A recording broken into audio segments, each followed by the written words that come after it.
Hi. How are you? Oh my God, applause and everything. This must be my lucky day. This is why I love Chicago. When I'm on the road and I have a down day, I sometimes like to do a group reading to get people together that would not be able to travel to Long Island for a reading. Thank you so much for coming today. So before I get started, I just want to thank you all for allowing me to share my gift with you all today, but more importantly, for trusting me with the souls of your departed loved ones. The thing that I like about group readings is that some people might be skeptical or might not understand about the other side.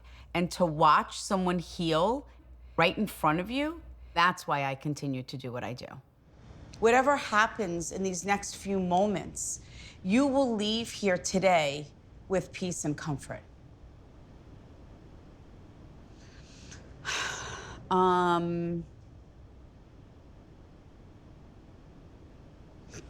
Whose cousin died?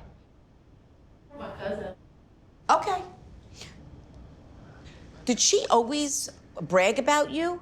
Yes. Because I'm talking to you and she's going, oh, her makeup's on point, Teresa. I go, yeah, her makeup's beautiful. Oh my God, she's like, isn't she gorgeous? Look at those cheekbones. But that would be her. That's her. That's how she talks. That would be her. That's how she talks. Yeah. My cousin, her name is Maisha. We all call her Siobhan. Teresa said she was praising me. She did that in life because of things I do for a living. I'm a singer, so she'd be like, listen to my cousin's music, listen to this, look at her videos, look at her, she's on point. I'm like, yes, girl. Thank you, Siobhan. She's just an awesome person, big, bright spirit, super into fashion, hair. My cousin was like a sister to me. We would talk on the phone for 3-4 hours, nonstop about any and everything. Just laugh, like, at everything. Were you supposed to be with her? She says, I need you to stop saying that I should have went away with her. Do you understand that? Or that plans were different, that I never would have died. My cousin, she made a little joke like, well, whatever time I got left, let's go ahead and travel. I want to go to Texas or something. And I'm like, girl, don't say that. You're not going anywhere. I said, but we are going to take a trip. So I just feel like if we would have took that trip sooner than later, then we could have had our last hurrah together. Well, how do you connect with the kidney? Because she shows me she just collapsed. Yeah. She was sick for a long time. She had kidney issues. I just didn't expect her to die like that. She died at home. She fell out of the bed. She says, and I was trying to get up, but the light called me.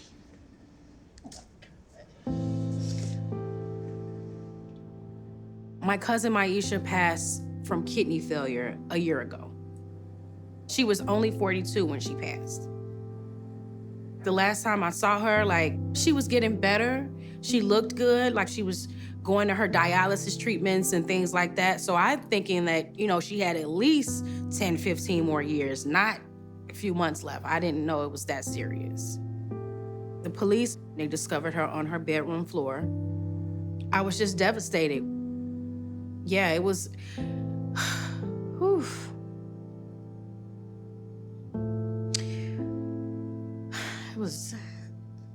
It's still unbelievable.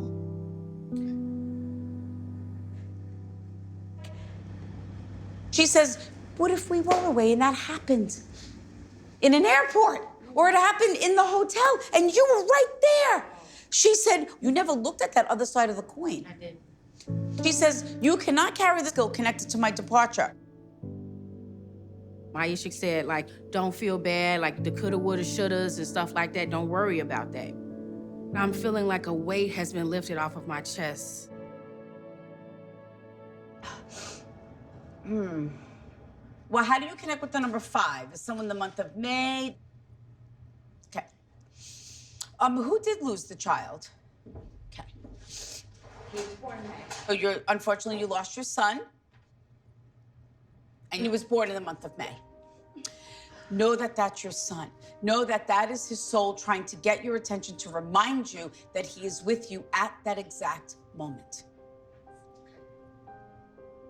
My son, Cameron, was amazing. He was always very funny. He was the one that always made us laugh all the time. He loved to skateboard. He loved cross country. He loved to travel. He was fearless, fearless. He was the oldest of my 5 children. I was very young. I was only 20 when I had him. So we spent a lot of time together. We really enjoyed each other's company and loved each other very much. Did you talk about releasing balloons? Because, The balloon, we did that on his birthday. okay. And did you actually write something on the balloon? Because it says, I love you more. And he said, I love you more all the time.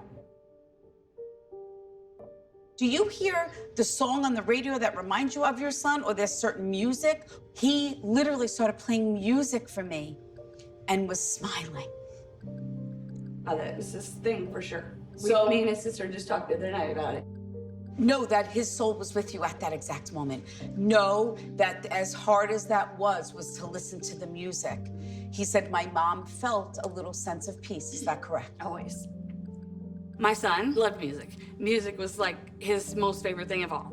He was all about the music. I'm constantly telling him to turn it down, literally all the time. I just can't listen to music. My other family members, my husband and my kids, they think it brings them closer, but to me, it's just hard for me to listen to because it just reminds me of him so much. We were just having a conversation with his sister, and she even validated that conversation with the music because I said I don't listen to music anymore because it reminds me of him. And so we did listen to music the other night. We played a lot of songs that were all Cameron-esque. So when she brought that up, again, it was nice.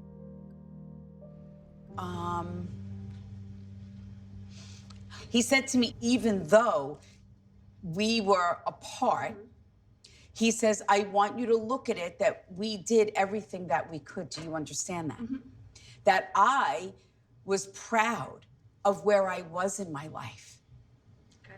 And you know that, right? Right. He's saying that if he stayed with you, doesn't mean that he never would have died. Do you understand that? Yes. Because I say all the time, I wish he was at home and he didn't die alone. I wished he was here.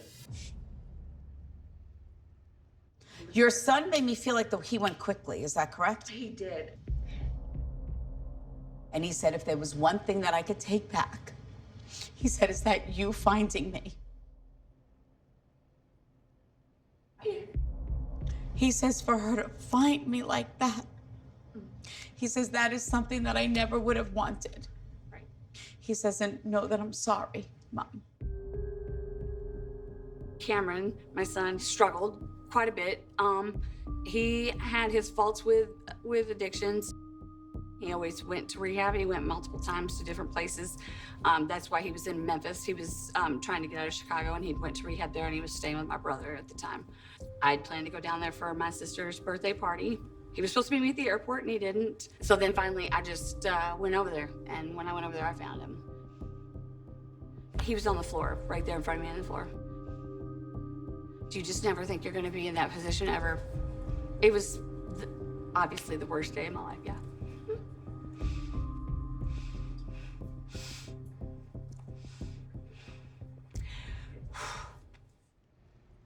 Your son looked at me and he said, Teresa, my mom gave me a beautiful life.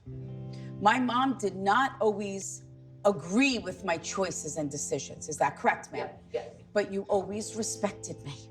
Always. He said, I could not have asked for a better mom. You hear something you need to hear. And I wanted to hear from him, and I did. So it was amazing. It was amazing.